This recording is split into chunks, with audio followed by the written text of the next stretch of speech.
values in the market today is 90% U.S. coin silver.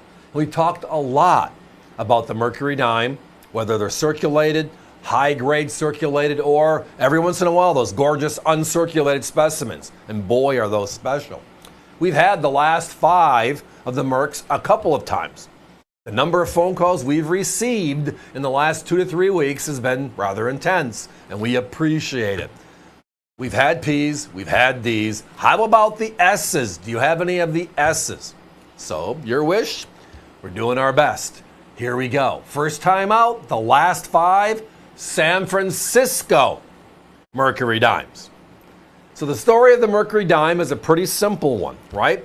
President Theodore Roosevelt wished to have our coins be a bit more beautiful. And we started the process with the Augusta St. Gaudens gold, and then the Bella Leon Pratt gold, the Victor David Brenner, 1909. Lincoln sent the first ever there, a presidential coin. The Buffalo nickel, the Fraser design. But the silvers didn't start until 1916. All 3 of them. Prior to this series coming out, prior to 1916, all of our silver looked the same. It was the Barber dime, Barber quarter, Barber half dollar. Well, we introduced individual coins, individual designs, all renditions of Liberty. And the dime is a way off, different look and feel from the Standing Liberty quarter and the Walking Liberty half dollar. It was designed by Adolph Wyman. It hit the doors in 1916. It lasted until 1945. The unique story of this dime is the fact that it was replaced by the other Roosevelt. So we had the Rough Rider Roosevelt push the coin into circulation, and then we had the cousin, the only 4-term president, FDR, passing away in 45, which introduced the Roosevelt dime in 46. So the last 5 years is 1941 to 1945 inclusive. These are only San Francisco's, and we got them all. And the word defender, which is the last line of the graphic, refers to the holder.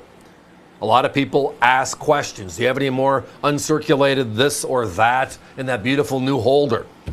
It looks like a certified holder, and that way it's easier sometimes to preserve or to store your coins. So we call it the Defender holder. It is the Defender holder. And if you just search it, you'll get all the different stuff that's on our website. So we just put it here as a reference mark to keep reinforcing for those where it matters. Bottom line for me, though, is I'm looking at this saying $49.95 divided by 5 means I'm under $10 a coin for S-Mint Mercs. That's special. Let me explain. So with all 3 mints striking this coin for circulation, it was the workhorse silver. At this time in history, we had no dollar in circulation. The peace dollar ended in 1935. So at this time, we have only 3 coins, the Mercury dime, Standing Liberty quarter, and the Walking Liberty half dollar. One moved to the Washington quarter, right? And then the Franklin came in 48. So the coin, though, that the average individual used over and over again was, well, the one that was most logical to be used in circulation, the Mercury dimes.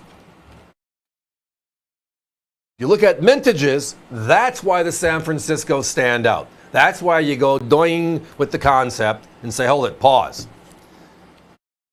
Just listen to these numbers year by year.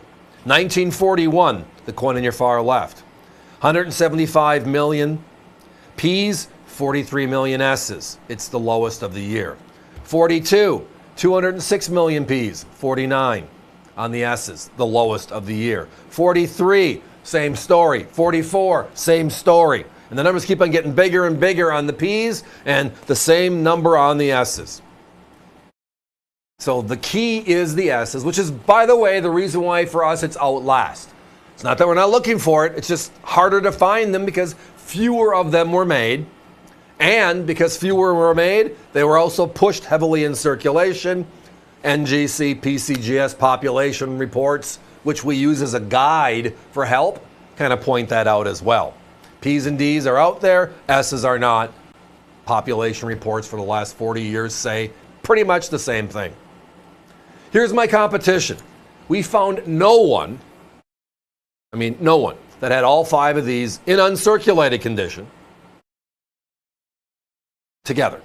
We found no combination thereof of the top 7 or 8 companies that are on TV like we are, or have large catalog and web systems like we have, and nobody had them.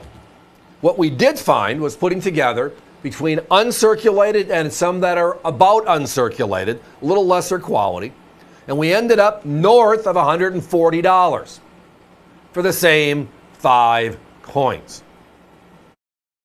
We're about a third. Now, they're not lasting long. They're going to go away pretty quickly. If you're visiting us via the web, push it through your shopping cart. We're at about 15 to 20 seconds backed up on the phones. But the nice thing about technology is what? You dial the toll-free number on the left-hand part of your screen. You get to this fast busy. You get in, even easier, right? Hit the fast busy, just hang up. And then the redial brings you back in a matter of a few minutes. Guys, please put up a 1-minute clock, please. I'm down to where if you have it in your shopping cart, push it through, please. This one will sell out pretty quickly. abccoins.com. And if we can entice you with anything else later in the show, I hope we can. Call us back. We'll find the order. We'll add to it. But everybody, the last 5 Mercs. We had the P's. We've had the D's. Finally, the S's. The S's are the special because they are the rarest. If you look at the mintage figures, it's just outright obvious. We're talking hundreds of millions to 40 million, 49 million, etc. 41 million. You go to NGC and PCGS, the same information translates. P's and D's have low numbers in uncirculated condition, but the S's are almost non-existent there as well. It just shows you the consistency of these coins are special. And tonight, first time out in this beautiful grouping, but also under $10 a coin. That's what makes it special. So add to your collection. These are those beautiful S's. And tonight, yeah, that's the value.